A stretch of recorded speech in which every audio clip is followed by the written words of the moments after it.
வணக்கம் நண்பர்களே. இந்த ஆடிப்பட்டத்தில் விதைச்ச விதவிதமான பூக்கள்லாம் பூக்க ஆரம்பிச்சிட்டாங்க. அப்படியே நம்ம தோட்டத்துக்குள்ளே போய் என்னென்ன பூக்கள் பூத்துருக்காங்கன்னு பார்க்கலாங்க. இது பாருங்க, பால்சம்ங்க ரெட் கலரில் பூத்துருக்கு. நான் பார்த்தீங்கன்னா டபுள் ஷேட் பால்சம் சொல்லிட்டு வாங்கினேன். ஆனால் எனக்கு பூத்தது பார்த்தீங்கன்னா ரெட் கலரு. ஆனால் இதுவும் அழகாக தாங்க இருக்குது. அதுக்கடுத்தது பார்த்தீங்கன்னா ஒயிட் மயில்மாணிக்கம் கம்பி வேலியில் ஏற்றி விட்டுருக்குறேன். அதுலேயும் நிறைய பூக்கள் பூத்துருக்கு. இப்போ ஒரு 5 நாளாக தான் பூக்கள் பூக்க ஸ்டார்ட் பண்ணிருச்சு. ரொம்பவே அழகாக இருக்குதுங்க. அதுக்கப்புறம் பார்த்தீங்கன்னா, சூரியகாந்தி நம்ம நார்மலாக எல்லோ கலர் தான் பார்ப்போம். இது வந்து டபுள் ஷேடுங்க.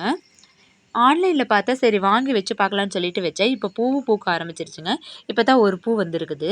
அடுத்தது லில்லி கொஞ்சம் வச்சிருக்கிறேங்க. அதில பார்த்தீங்கன்னா, இன்னைக்கு 2 கலர்ல வந்து லில்லி பூத்திருக்குது. இந்த லில்லி பார்த்தீங்கன்னா, ஒரு 3 அல்லது 4 நாளைக்கு வந்து அப்படியே இருக்குங்க. பார்க்கறதுக்கு ரொம்பவே அழகா இருக்குங்க. இந்த தர்பூசணி பார்த்தீங்கன்னா, விதையூனியெல்லாம் வரலைங்க.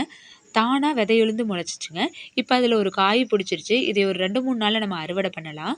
இதுவும் அப்படியே கம்பி வேலியில அதுவா படர்ந்து போயிருச்சுங்க. இங்கேயும் நிறைய பிஞ்சுகள் வச்சிருக்குதுங்க. பாருங்க, ஒரு பிஞ்சு நல்லா பெருசாயிருச்சு. இன்னும் நிறைய பூ இருக்குதுங்க. அதுக்கப்புறம் பார்த்தீங்கன்னா, புடலங்கா, வரி புடலை இதுலேயும் பூக்கள் வைக்க ஆரம்பிச்சிருச்சு. ஆனால் பூவெல்லாம் நிற்கல, எல்லாமே கீழே விழுந்துரு. இனிமேல் தான் காய் வரும்னு நினைக்கிறேன். அதுக்கப்புறம் இது பார்த்தீங்கன்னா, கோழி அவரை. இதுவும் செடி பார்த்தீங்கன்னா நல்லா படர்ந்துருச்சு. இதையும் கம்பி வேலியில தான் ஏற்றி விட்டுருக்குறோம்.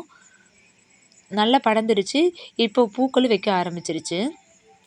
அதுக்கப்புறம் பீர்க்கங்கால பார்த்தீங்கன்னா ஒரு காய் பறிச்சுட்டேன். இது 2வது காய்ங்க. இன்னைக்கு அதையே நம்ம பறித்து எடுத்துக்கலாம். பறிச்சாச்சுங்க. அடுத்தது கொத்தவரங்காயில் கொஞ்சம் காய் இருக்குது. 2 செடி தான் இருக்குது. அதுலேயும் நல்லா காய் பிடிச்சிருக்குது. அதையும் பறித்து எடுத்துக்கலாங்க.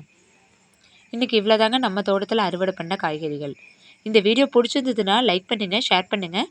அப்படியே நம்ம சேனலையும் சப்ஸ்கிரைப் பண்ணி வச்சுக்கோங்க. நன்றி, வணக்கம்.